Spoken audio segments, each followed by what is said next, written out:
Hi everybody, thank you for visiting my channel. If you're new, welcome. If you've watched my videos before, thank you so much for coming back.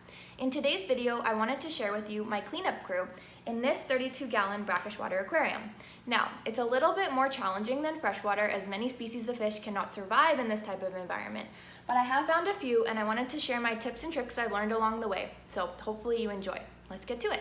Okay, so before we get into the main part of the video, I just wanted to quickly answer a question I received in my previous video about what I mean by brackish water aquarium.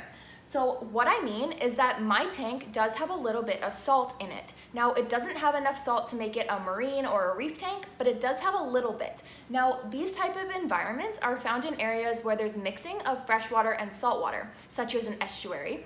So what happens is, for example, when a river comes in contact with the ocean, there's mixing of that freshwater and saltwater, and the water will have a little bit of salinity in it. And because of that, you can't use some of your typical freshwater fish because they won't survive with the salt in the water.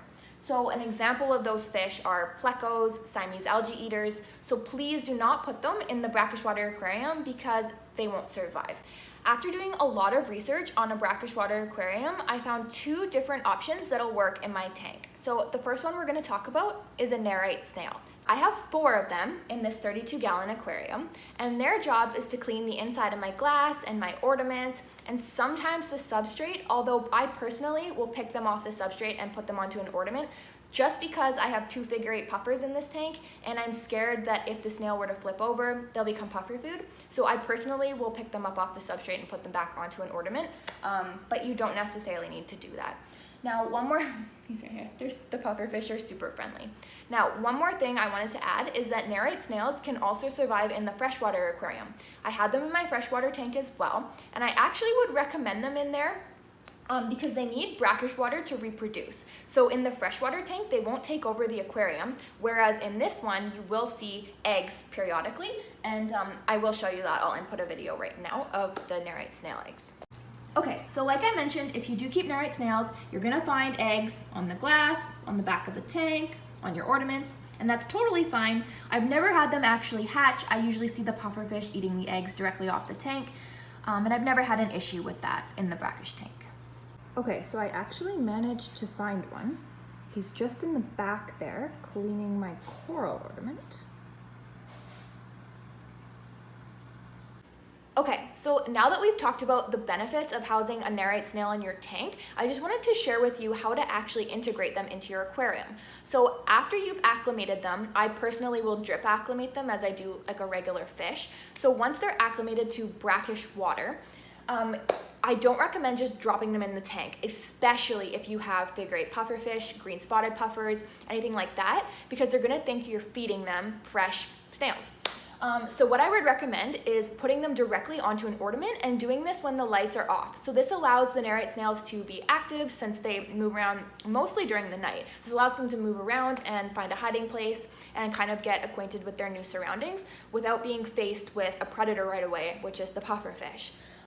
The next thing I wanted to briefly mention was that if you do find your Nerite snails upside down, that means like the actual snail part of them exposed, not the hard shell. So if you find them in that position, it's really important to flip them back right side up because they have a really difficult time flipping themselves over on their own. And if you have predators in the tank like a figure-8 puffer or a green spotted puffer, they're gonna eat them. They're gonna think that's fresh food you just put in the tank, and it leaves the Nerite snails completely vulnerable to the pufferfish beak.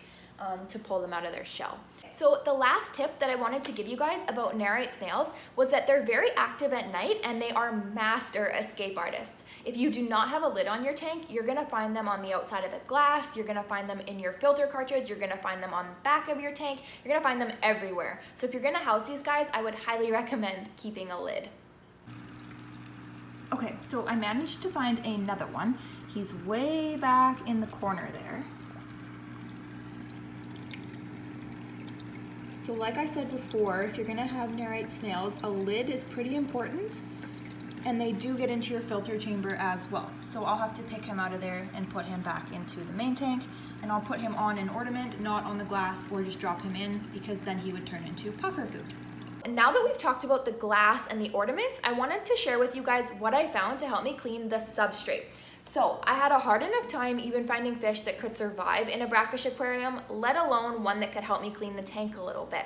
So what I came up with was the molly fish. Now, mollies are great freshwater fish. I've had them in my freshwater aquarium forever, and they are great fish to help you clean the substrate a little bit. How they do that is they're really curious fish and they eat everything. So they'll pick things off the bottom, even if it's waste, and they'll decide if they like it, and if they don't, they'll spit it back out into the water, and in doing so, they're allowing the filter to pick that up and filter it out of the water. So they're really great at cleaning the bottom of your tank. I put 5 in this tank, and I'll take a quick video and show you guys that.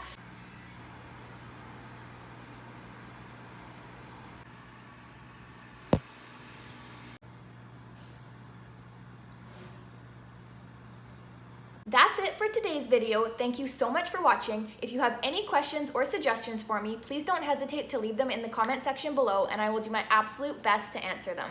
Thank you again for watching. Bye.